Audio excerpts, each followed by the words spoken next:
ma-miss, magkagulo tayo rito. Sa mga iba pang hanay ng transportasyon na nandito ngayon sa ating pagdiriwang, kami po ay nagpupunyagi at upang pasinayaan ang pag-uumpisa natin ng interconnectivity with LTO.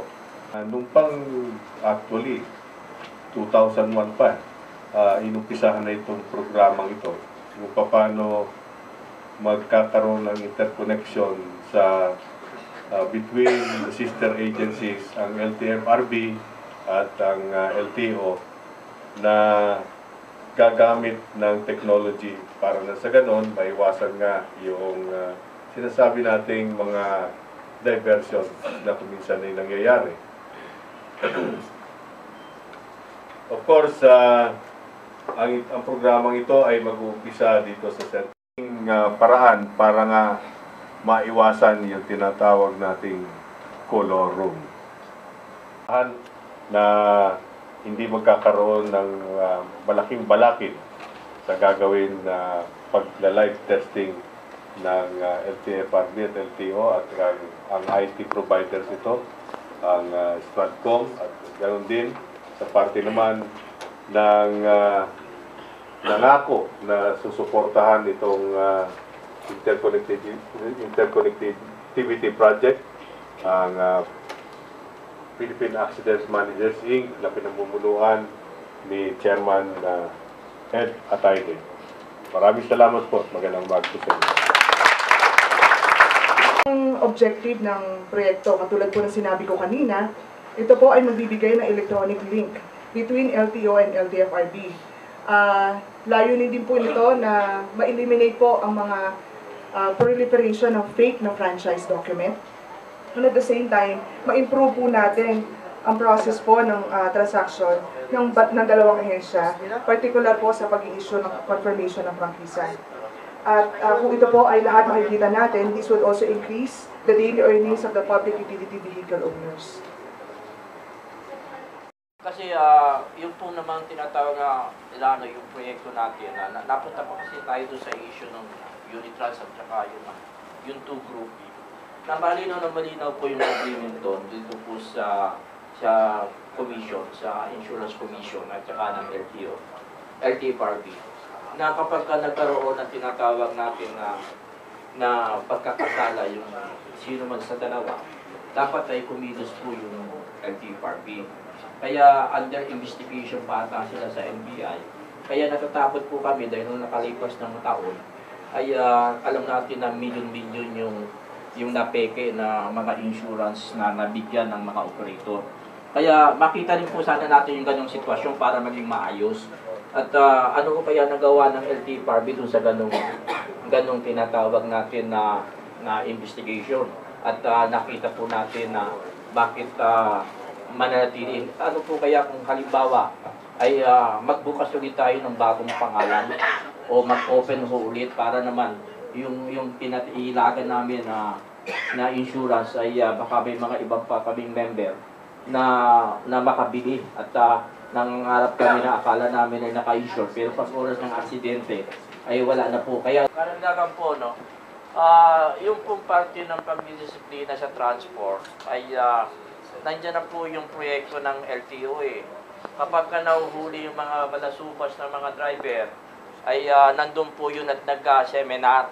Again, ulitin ko, kung may bala kayong gamitin sa labas ng ruta nyo, yung sasakyan ninyo, sikuhan nyo ng special permit. Hindi po kasi ang pagkaintindi ng operator, kapag ang laman nun ay kanyang pamilya at hindi naman kasi may karapatan din naman kami bilang pag-aari namin yon na maipasyal naman namin ang aming mga mahal sa buhay. Ngayon ang point po doon ay kaya kumukuha kami ng permit. Halimbawa po ay may namatayan kaming kamag-anak, pupunta kami doon sa probinsya, kamag-anak naman namin. Ang pinag-uusapan po doon sa out of line, yung tinatawag natin na siya po ay inarkila. Alam nyo, pagka yung sasakyan naging dilaw ang plaka, that is already a public utility vehicle. Wala rin, kanina nga, sabi ko, walang iniwan sa isang tao yan. Pag naging artista ka, public figure ka na. Kung dati, pwede ka dyan sa mga tabi-tabing beer house. Pagka public figure ka na, hindi ka na po pwede sa... Oo. Pero kung yung po yung nakalagay doon ay family use, nakalagay po doon sa sasakyan niya, at yun po yung inaasahan na tinatawag ng mga operator, kaya kumukuha kami ng special permit para sa operator's permit. Hindi po pinagbabatayan doon na ang kailangan ay ang sakay lamang ay yung driver at yun ang may-ari ng sasakyan. Hindi po yun ang pinaka-purpose ng binabayaran namin ng yearly. Yun po yun. Ang very importante, ang pagkaintindi po namin doon, ay pagkagagamitin ng pamilya at hindi naman po namamasada, yung po yung gagamitin operator's permit. Hindi po pinagbabatayan doon na kailangan ay isa lamang, ako lamang yung may-ari ng jeep, ako rin yung may sakay. Magtulungan na po sana ang Stratcom at saka ang PAMI at saka ang LTFRB na pagbigay po ng confirmation at nagbabayad doon, magbigay na po ng information sa mga operator, pagkalit na sa operator na nagpaparehistro. Hindi na kailangan pumunta pa dun sa karagdagan na lamang yung request na pumunta pa dun sa mga terminal, etc. Kasi yung direkta na mismo na nagpapakonfirm, sila na mismo yung may-ari ng ating tinatawag na mga sasakyan.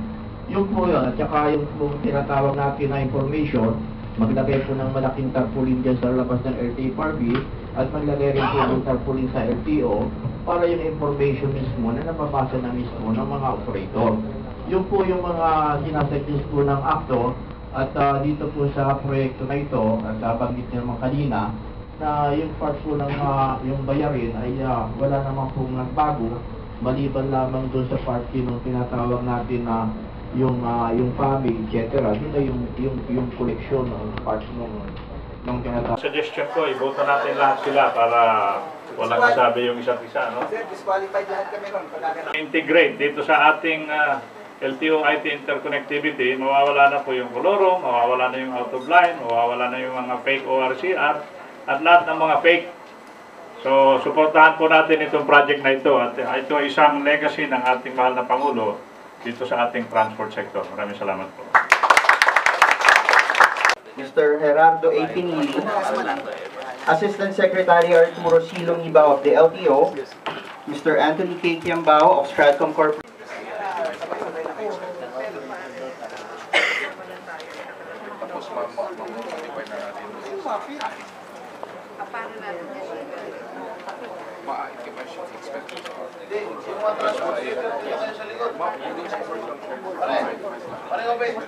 Dito sa likod yung mga transport leader para